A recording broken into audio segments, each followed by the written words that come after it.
آیا وہ ضرور کچھ پائے گا. جی کالر آپ. ہلو. ہیلو السلام علیکم. وعلیکم السلام. کیسے ہیں؟ جی اللہ کا شکر ہے. آپ لائن پر ہیں آن ایئر. آپ دونوں کو سلام ہے. لیکن مجھے میں ایک سوال کرنا چاہتی ہوں. جی کیجیے. انہوں نے بولے 2 کلمہ. 2 کلمہ؟ ہاں 1 کلمہ تو ہوتا ہے. 2 کلمہ کدھر سے آیا؟ 2 کلمہ ویسے تو اسلام میں آپ کو پتا ہے کتنے کلمے ہیں؟ 4 کلمہ ہیں. 4 ہیں؟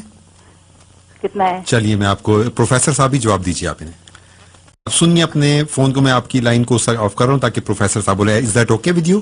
یا اور کوئی سوال ہے آپ کا؟ اچھا اور ایک سوال ہے یہ. جی جی. احمدی جو ہے وہ تو مسلم نہیں ہے. اچھا ٹھیک ہے. ہم جانتے اس کی وجہ کیا ہے؟ آپ کو کیسے پتا چلا وہ مسلمان نہیں ہے؟ ان کا کلمہ کچھ دوسرا ہے. کیا ہے وہ بتائیے, لوگوں کو سن رہے ہیں. ہمارا کلمہ جو ہے نا جی لا الہ الا اللہ محمد رسول اللہ. جی جی. وہ لوگ کلمہ پڑھتے ہیں لا الہ الا اللہ احمد رسول اللہ. اوکے. یہ آپ کو کس نے بتایا؟ احمد رسول اللہ نہیں ہو سکتا. اوکے محمد رسول اللہ. ٹھیک ہے.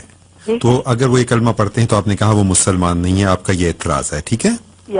اور پہلا سوال آپ نے جو کیا اس کو دوبارہ ریپیٹ کر دیں کہ آپ نے کہا کہ کلمہ ایک نہیں دو نہیں ہو سکتے, ایک ہوتا ہے. ٹھیک ہے نا جی. چلیے آپ اس کے پھر آپ نے کہا بیچ میں کہ کلمے 4 ہیں.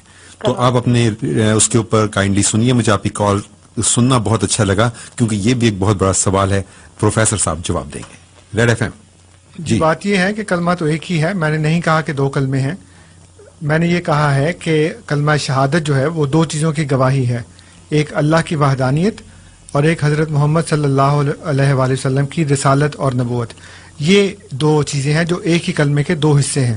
یعنی لا الہ الا اللہ ایک حصہ ہے اور محمد رسول اللہ دوسرا حصہ ہے. یہ دونوں مل کر ایک کلمہ بناتے ہیں.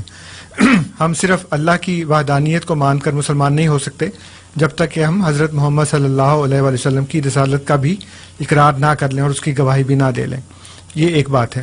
دوسری بات یہ ہے کہ ہمارا کلمہ وہی ہے لا الہ الا اللہ محمد رسول اللہ. ہم نے کبھی بھی آپ کسی چھوٹے سے بچے سے 3-4 سال کا بچہ احمدی گھرانے میں ہو اور اس کو اس کے ماں باپ نے کلمہ سکھایا ہو, اس کو روک کے پوچھ لیں کہ بیٹا تمہارا کلمہ کیا ہے, وہ آپ کو لا الہ الا اللہ محمد رسول اللہ ہی سنائے گا. احمد رسول اللہ نہ ہم کہتے ہیں نہ ہمارا عقیدہ ہے. اور میں اپنی بہن سے یہ درخواست کر دوں کہ حضرت صلی اللہ علیہ وسلم نے فرمایا ہے کہ کسی انسان کے جھوٹا ہونے کے لیے اتنی بات کافی ہے کہ وہ سنی سنائی بات کو آگے بیان کر دے. اس لیے سنی سنائی بات کو کبھی نہ مانیں بلکہ اس کی تحقیق کر لیا کریں کہ واقعی احمد یہ کلمہ پڑھتے ہیں یا نہیں. تو ہم ہرگز احمد رسول اللہ نہیں کہتے, محمد رسول اللہ کہتے ہیں. میں خود اس جماعت میں شامل ہوا ہوں, میں پیدائشی احمدی نہیں ہوں اور میں نے بھی آج تک کبھی کسی جگہ کے اوپر, اور بلکہ میرے احمدی ہونے کی وجہ یہ ہے کہ مولوی کہتے تھے کہ ان کا کلمہ احمد رسول اللہ ہے. جب میں نے تحقیق کی تو مجھے پتہ لگا کہ محمد رسول اللہ ہے, مولوی جھوٹ بولتے ہیں. اس کے اوپر مجھے اتنا ریئیکشن آیا کہ میں نے فیصلہ کیا کہ میں جھوٹوں کو چھوڑ کر سچوں میں شامل ہو جاؤں. میرا خیال ہے خاتون آپ کا سوال کا جواب بہت اچھے طریقے سے پروفیسر صاحب نے دیا, اور آپ کو یہ پتا انہوں نے خود بتایا, اپنے منہ سے اقرار کیا کہ یہ بورن احمدی نہیں ہے. ان کو پاکستان میں یہی مولویوں کے ذریعے بتایا جاتا تھا کہ احمدی, آج جیسا کہ آپ کو کسی نے بتایا کہ یہ محمد رسول اللہ کے بجائے احمد رسول اللہ کہتے ہیں, اور کہا کہ آپ کو یہ بھی بتایا کہ جھوٹے کے لیے اتنا ہی کافی ہے کہ وہ سنی سنائی بات پہ یقین کر لیں. اپنے آپ کو سچائی کی طرف لے کر چلیے. آپ کی بات اتنی اچھی تھی کہ پتہ نہیں کتنے لوگوں کو یہ پیغام دے گی. نمبر 1. نمبر 2, جو پروفیسر صاحب نے آپ کو بات بتائی, I would like to reiterate that in a way کہ ایک چھوٹے سے بچے کو آپ 3 کلمے سکھا کے یا 2 کلمے سکھا کے یہ نہیں بتا سکتے بیٹا کہ کوئی تم سے پوچھے تو تم اس کو یہ باہر والے کو یہ بتانا تو گھر والے کے لیے یہ پڑھنا.